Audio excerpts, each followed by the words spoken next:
there is a major inflection point which has happened. देश की economy में एक मेजर टर्न आया है, वो आपके साथ शेयर करना ज़रूरी था। आप सबने देखा एक लंबे टाइम तक देश में मैन्युफैक्चरिंग को एक इम्पोर्टेंस देनी है करके बोलते थे, लेकिन वो इम्पोर्टेंस कभी तक मिली नहीं। देश की मैन्युफैक्चरिंग में करीब करीब आज़ादी के 40-50 वर्षों तक, आज़ादी के बाद में 40-50 वर्षों तक मैन्युफैक्चरिंग कंसिस्टेंटली या तो डाउन हुई या तकलीफ़ों में आई।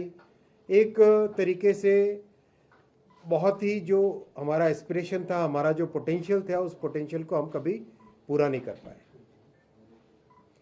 आप देखेंगे जब मेक इन इंडिया पीएम साहब ने लॉन्च किया, जब मोदी जी ने, पीएम साहब ने जब मेक इन इंडिया लॉन्च किया, वो एक बहुत बड़ा बोल्ड स्टेप था, एक बहुत बड़ा टर्निंग पॉइंट था, एक थिंकिंग में चेंज लाने का था। तब भी हमारे विपक्ष के लोग इसको बहुत ही बार बार क्रिटिसाइज करते थे। अगर आप कांग्रेस का उस समय का मैनिफेस्टो उठाएं, उसमें भी लिखा होता था कि मेक इन इंडिया करना चाहिए, लेकिन जब मेक इन इंडिया पीएम साहब ने लॉन्च किया, तब उन्होंने इसका क्रिटिसिज्म चालू किया। यानी जो 50-60 वर्षों तक कांग्रेस की पॉलिसी होती थी, वो उसी में परिलक्षित होती रही, वो उसी में रिफ्लेक्ट होती रही कि मेक इन इंडिया का भी विरोध करो। मैं आपके साथ आज बैठा हूँ ये क्लियरली आपके साथ डेटा और फैक्ट के साथ बताने के लिए कि हम उस परिस्थितियों में अब पहुँच गए हैं जब हम बहुत जल्दी $1 ट्रिलियन एक्सपोर्ट्स के लिए तैयार हुए, और उसके पीछे फाउंडेशन है मैन्युफैक्चरिंग की।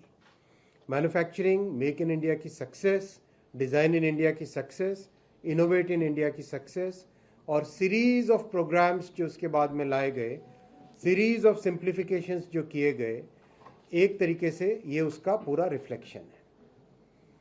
अगर हम डेटा देखें तो आज एक्सपोर्ट्स हमारे $762 बिलियन पहुंचे हैं।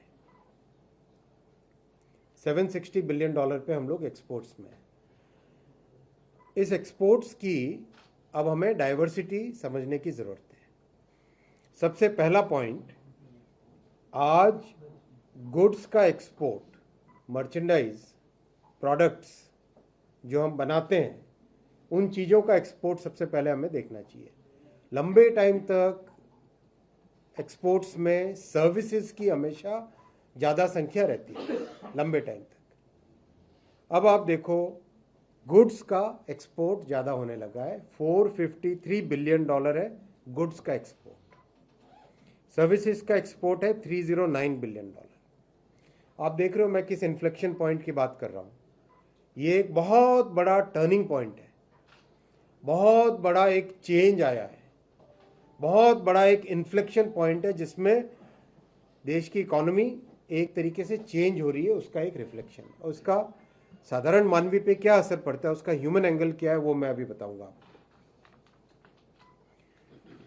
मर्चेंडाइज एक्सपोर्ट से, यानी गुड्स के एक्सपोर्ट से, यानी मैन्युफैक्चरिंग बेस्ड एक्सपोर्ट से, इसका असर साधारण से साधारण मानवी पे बहुत बड़ा उसका असर पड़ता है।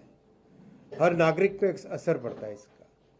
अगर हम कई देशों का, उनकी इकोनॉमी को स्टडी करें, जैसे जापान की इकोनॉमी को अगर स्टडी करें, साउथ कोरिया की इकोनॉमी को स्टडी करें, इन सब ने अपने इकोनॉमिक जर्नी में, जब ग्रोथ वाला जो पाथ था, ग्रोथ वाला जो पीरियड था, जिस पीरियड में वो लो इनकम से मिडिल इनकम से हाई इनकम की तरफ बढ़ रहे थे, उसमें मैक्सिमम उन्होंने ध्यान दिया मैन्युफैक्चरिंग पे। अगर हम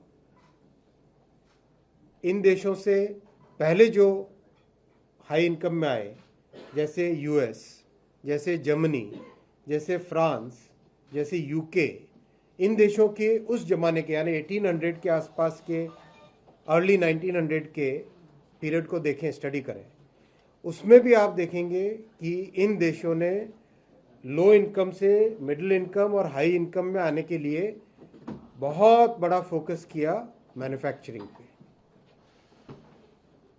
अगर हम अपने पड़ोसी देश चाइना को भी देखें, वहाँ पर भी उन्होंने बहुत बड़ा फोकस दिया मैन्युफैक्चरिंग, यानी हमारे समकक्ष जितनी इकोनॉमीज़ हैं, हमारे बराबर की साइज़ के जितने देश हैं, हमारे इस ग्रोथ के पाथ में जितने देश गुजर चुके हैं, उन सब ने अपने देश में, अपनी इकोनॉमी में, अपनी अर्थव्यवस्था में मैन्युफैक्चरिंग को बहुत बड़ा एक स्थान दिया था। यही मोदी जी ने 2014 में आते ही सबसे पहला जो बड़ा इकोनॉमिक प्रोग्राम लॉन्च किया था, जो बहुत बड़ी इकोनॉमिक फिलॉसफी लॉन्च की थी, जो इकोनॉमिक थॉट लॉन्च की थी, उसमें मेक इन इंडिया का बहुत बड़ा स्थान था। तो मैं इसीलिए आपके साथ आज बैठा हूं कि आपको बताऊं मेक इन इंडिया की सक्सेस के कारण किस तरह से आज एक्सपोर्ट्स में मर्चेंडाइज का यानी गुड्स का कंपोनेंट एक सिग्निफिकेंट मात्रा में बढ़ गया है, और जिस तेजी से अभी ग्रोथ हो रही है उसका अगर उदाहरण दें, और जो डाइवर्सिफिकेशन हुआ है उसका अगर हम उदाहरण दें, तो आपको लगेगा कि किस तरह से साधारण मानवी के जीवन में बड़ा फर्क आया है।